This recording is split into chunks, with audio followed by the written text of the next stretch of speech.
अब मैं एक हदीस पाक पढ़ता हूँ और आपको बड़ी जल्दी करबला के मैदान से क्या पैगाम मिला उसमें लेकर के चल रहा हूँ। हजरते अम्र इब्ने अबी सलमा इस हदीस के रावी हैं। तिरमिजी शरीफ जिल्दे सानी बाबो मनाकिबे अहले बैत सफ़ा नंबर 422 की हदीस पाक है। अन अम्र इब्ने अबी सलमा काल लम्मा नज़लत हाज़िहिल आया इन्नमा युरीदुल्लाहु लियुज़हिबा अन्कुम रिजसा अहलल बैत व युताहिरकुम तत्हीरा फी बैते उम्मे सलमा फदअन नबी फातिमा व हसनन व हुसैना फजल्ललहुम बिकिसा व अलीयुन खल्फा ज़हरिही फजल लल्लाहु बेकिसा सुम्मा काल अल्लाहुम्मा हाउलाए अहलो बैती फज़हिब अनहुम रिजसा व ताहिरहुम ततहीरा। हजरत अम्र इब्ने अबी सलमा बयान करते हैं कि जब ये आयत करीमा ऐ नबी के घर वालों अल्लाह ताला ने तुमको खूब खूब पाक करने का इरादा फरमा लिया है और तुमसे हर तरह और गंदगी को दूर फरमा दिया है। जब ये आयत करीमा हजरत उम्मे सलमा के घर में नाजिल हुई तो नबी ने हजरत फातिमा को बुलाया, इमाम हसन इमाम हुसैन को बुलाया और अपनी चादर के नीचे छुपा लिया। मौला अली शेर खुदा को बुलाया और अपनी चादर के नीचे छुपा लिया। ये 4 तन चादर के नीचे आ गए। मेरे आका ने अपना सरे मुबारक भी चादर के अंदर कर लिया। कितने तन हो गए चादर के नीचे? 5 तन हो गए। इसीलिए हम पंजतन कहते हैं। 5 तन चादर के नीचे है। मेरे आका दुआ करते हैं अल्लाहुम्मा हाउलाए अहलो बैती, ए अल्लाह ये मेरे अहले बैत है, मौला इनसे हर तरह की गंदगी को दूर फरमा दे, इनको खूब खूब पाक फरमा दे। पता चला अहले बैत में हजरत अली आते हैं, अहले बैत में हजरत फातिमा आती है, अहले बैत में इमाम हसन आते हैं, अहले बैत में इमाम हुसैन आते हैं। मेरा इमाम कहता है क्या बात रजा उस चमनिस्ताने करम की, क्या बात रजा उस चमनिस्ताने करम की, ज़हरा है कली जिसमें हुसैन और हसन। पेश नारे तकबीर, नारे रिसालत, नारे गौसियत, ज़िक्र शहीद आज़म, ज़िक्र शहीद आज़म, बोलिए या हुसैन। अहले बैत मेरे नबी ने हजरत अली को चादर उड़ाई, हजरत फातिमा को चादर उड़ाई, इमाम हसन को चादर उड़ाई, इमाम हुसैन को चादर उड़ाई। अब मैं उलमा की तवज्जो का तालिब, मैं हसनैन भाई, तमाम नाजिम भाई सबकी दुआएं लेकर के एक बात बताने जा रहा हूँ। नबी ने चादर उड़ाई है।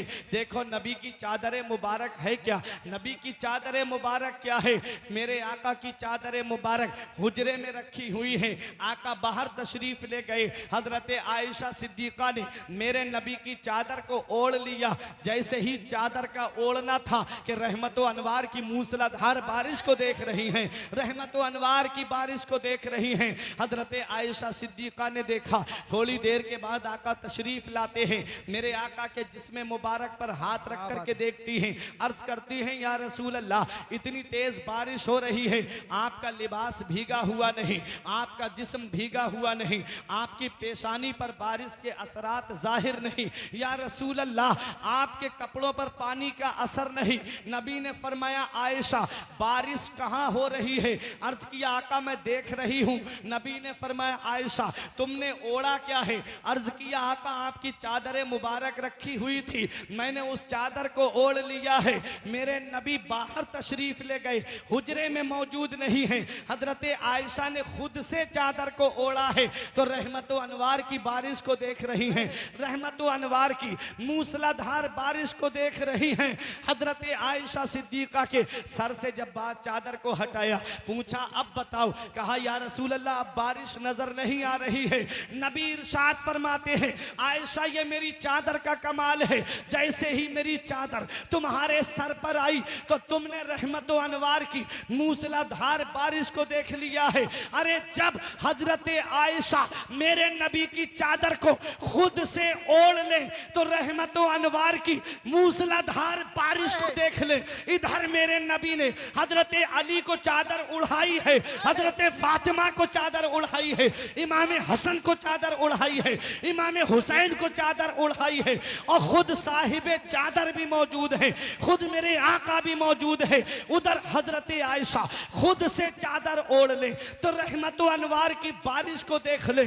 इधर मेरे नबी ने चारों तनों को चादर उड़ाई है, तो सोचो मौला अली ने क्या देखा होगा, हजरत फातिमा ने क्या देखा होगा, इमाम हसन ने क्या देखा होगा, इमाम हुसैन ने क्या देखा होगा। आए भजनपुर के सरजमीन पर रहने वालों, मेरा ईमान कहता है कि मेरे नबी ने मदीने में बैठे बैठे इमाम हुसैन को करबला का पूरा नक्शा दिखा दिया। सुभान अल्लाह। नारे तकबीर, नारे रिसालत, नारे हैदरी, नारे गौसियत, मसलके आला हजरत, फैजाने आला हजरत, फैजाने शोहदाए करबला, फैजाने असीरे करबला, हजरत अल्लामा फुरकान रजा साहब किबला मंजरी जिंदाबाद जिंदाबाद।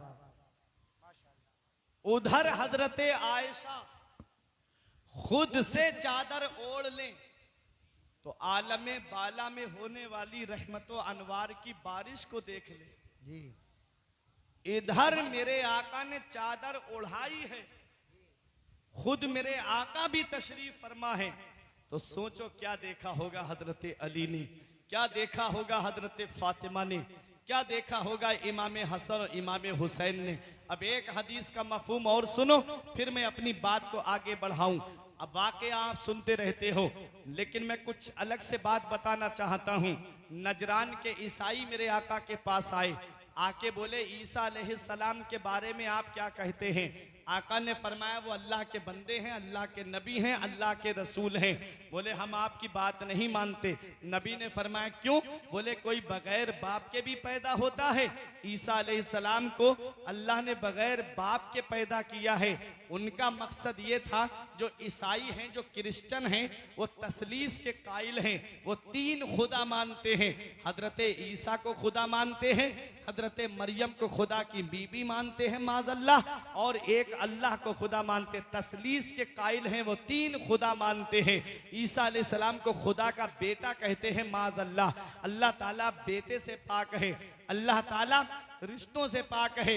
अब मैं आपको बताना चाहता हूं, मेरे आका हुजूर सल्लल्लाहु अलैहि वसल्लम के दीवानों, देखो जब मेरे आका ने ये कहा कि ईसा अलैहिस्सलाम अल्लाह के बंदे हैं, अल्लाह के नबी हैं, अल्लाह के रसूल हैं, बोले हम नहीं मानते आपकी बात, कोई बगैर बाप के भी पैदा होता है।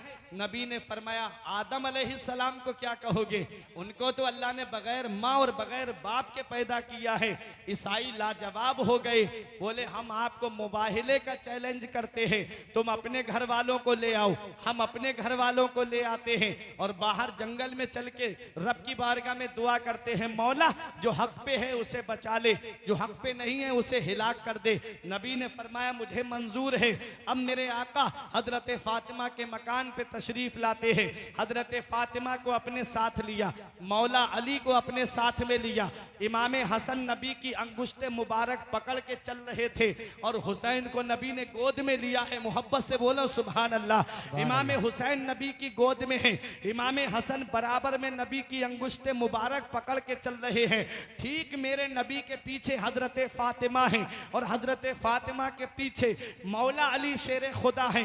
ये तरतीब है चलने की। होना तो ये चाहिए था कि शौहर आगे होता, बीबी पीछे होती। यहाँ बीबी आगे है, शौहर पीछे है। मामला क्या है? तो मामला ये है कि हजरत फातिमा के पर्दे का ख्याल रखा गया है कि हजरत फातिमा के सर के बाल को आसमान के चांद और सूरज ने नहीं देखा।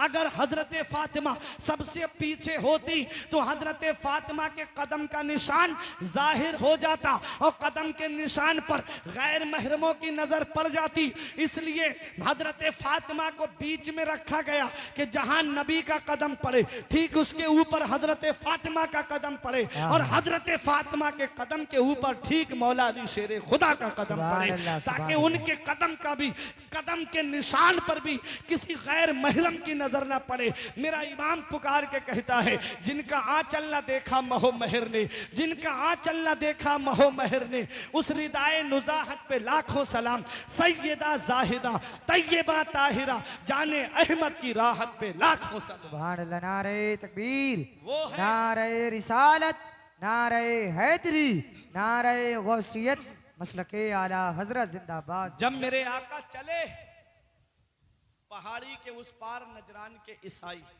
उनका एक बहुत बड़ा पोप, बहुत बड़ा आलिम उनका जिसको उसकुफ कहते थे, उसने देख के कहा, लोगों क्या करके आए हो?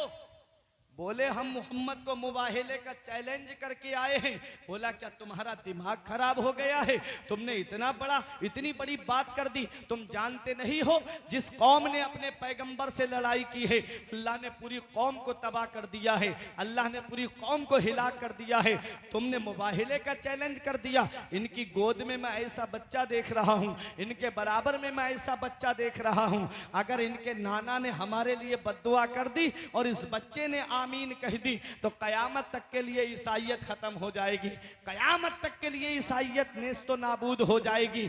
अब मुझे बताओ, ऐ भजनपुर की सरजमीन पे रहने वालों, मेरे आका दावत में गए हैं या दुश्मन से मुकाबले के लिए गए हैं? मेरे नबी दुश्मनों से मुकाबले के लिए गए हैं, और नबी ने इमाम हसन को अपने साथ में रखा है और हुसैन को गोद में लिया है। और जब कोई बच्चा गोद में लेता है तो वो सामने होता है। हुसैन को सामने रखा नबी ने, और मेरे आका ने हुसैन को गोद में लिया है।